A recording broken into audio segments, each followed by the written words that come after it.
terus sambil goreng, isi dengan sholawat. Ada seorang wanita di Jogja, wanita tua. Dia itu kalau sore berangkat ke musola dekat rumahnya. Di musola, depan musola itu ada pohon mangga atau pohon apa, daunnya banyak yang jatuh. Tiap sore dia itu dipilih daunnya itu, dikumpulin pakai tongkat, ada pakunya tuh, kumpulin. Remaja masjid itu bingung sama ibu tua ini. Ibu ini kok repot-repot, lalu pakai sapu wis mari. Tapi satu-satu dia kumpulin. Besok sorenya sama anak-anak muda tuh disapu semua. Ibu tua tuh datang ke masjid, sudah bersih. Nangis ibu itu. Anak muda bingung, anak remaja masjid, loh kok malah nangis ibu ini? Kan seharusnya udah alhamdulillah udah ada yang bersihin gitu kan. Apa kata ibu itu? Saya dengan setiap daun itu bersolawat kepada Rasulullah SAW.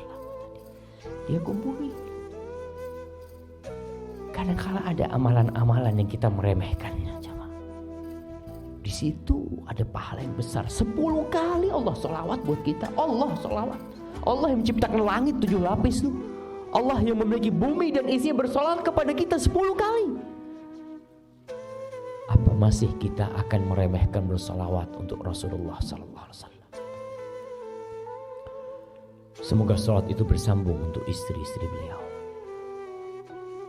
kemudian untuk putra-putri beliau, dan untuk cucu-cucu beliau, dan untuk seluruh sahabat Nabi yang terutama, untuk Abu Bakar As-Siddiq, untuk Umar bin Khattab, untuk Uthman bin Affan, dan untuk Ali bin Abi Talib radhiyallahu ta'ala an ashabin Nabi ajma'in. Ma'asyar muslimin wal muslimat rahimakumullah. Ada seorang penulis dari Mesir.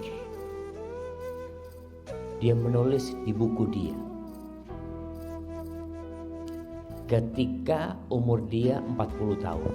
Ingat, kalau kita bicara 40 tahun nih, 40 tahun Hijriah. Hari ini tanggal berapa? Tanggal 21. Tanggal 21 Dzulqa'dah. Dzulqa'dah itu katanya orang Jawa bulan kecepit. Hah? Apit ya, bulan Apit ya. Kalau di Jember itu bulan kecepit kata dia. Biasanya penghasilan kata mereka berkurang. Dagangan ya kalau hasilnya biasanya banyak.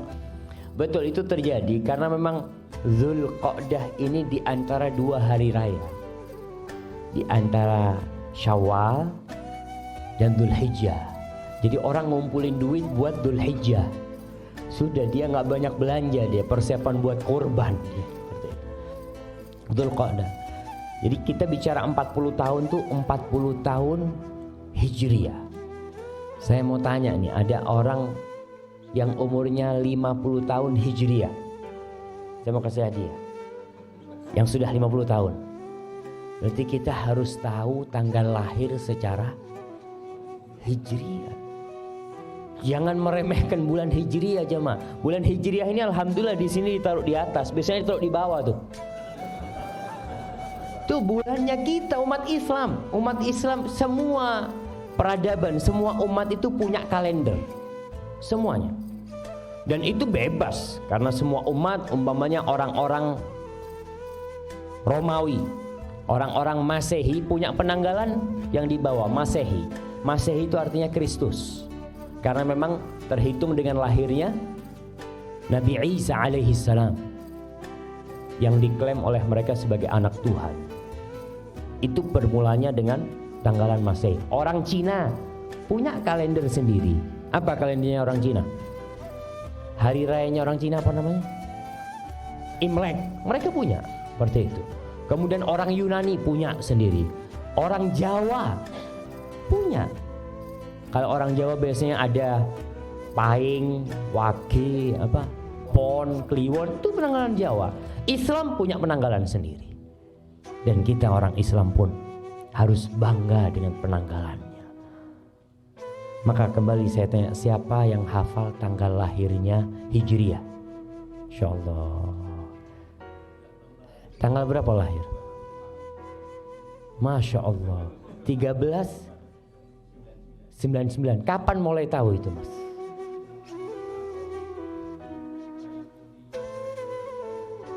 Masya Allah, barakallahu fikum. Kasih ke beliau hadiah. Iya, mana di sini yang tahu tadi? Nah, 1394, Masya Allah. Mulai kapan tahu tanggal lahirnya? Baru 2 tahun yang lalu. Nah, ya kebanyakan kita kan ketika lahiran aktenya itu Masehi. Ya sebagai umat Islam Masehi nggak apa-apa, udah kan memang negara kita pakainya Masehi. Tapi kita orang Islam nih, kita harus tahu kita pakai ditulis ketika lahiran tuh tulis Hijriahnya.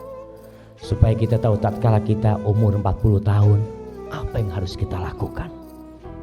Nabi kita Muhammad SAW umur berapa meninggal? 63 tahun Hijriah, bukan Masehi. Hati-hati. Kadang kalau ada orang ngomong, berapa umurnya Bapak? 63. Kayak umurnya Nabi. Loh, udah sama. Nabi itu hitungannya pakai Hijriah. Jadi Bapak ini Masehi sudah lebih dari Rasul SAW. Karena kira-kira setiap 30 tahun itu beda 1 tahun. Jadi kalau 100 tahun, Ashabul Kahfi berapa tahun di dalam gua tidur? 309 tahun pakai bulan Hijriah. Kalau hitungan Masehi mereka 300 tahun. Karena hitungan pakai bulan itu lebih cepat. Nih, sastrawan dari Mesir ini ketika umurnya 40 tahun secara Hijriah, dia mengatakan, laqad balagtu qimmatal haram thumma inni bada'tu al-an fi nuzul wala adri hal sa'anzilu bihudu'in am tata'atharu bi at-tariq fa asqut ila sabah ila ma'waya al-akhir ila al-qabr. Kata dia, aku sudah sampai puncaknya piramid. Jadi orang umur 40 tahun dia udah sampai puncaknya piramid. Sekarang aku nih sudah mulai turun. Jadi orang kalau sampai puncaknya nggak mungkin naik lagi. Orang sampai puncaknya gunung, sampai situ dia akan turun. Kata dia, aku nggak tahu perjalanan turunku ini akan nyaman atau perjalanan turunku itu akan cepat dan aku masuk ke dalam kuburan. Karena ada orang yang 40 tahun, 41 mati. Nggak nunggu tadi disebutkan 60 tahun. Kemudian dia mengatakan, dia mengingat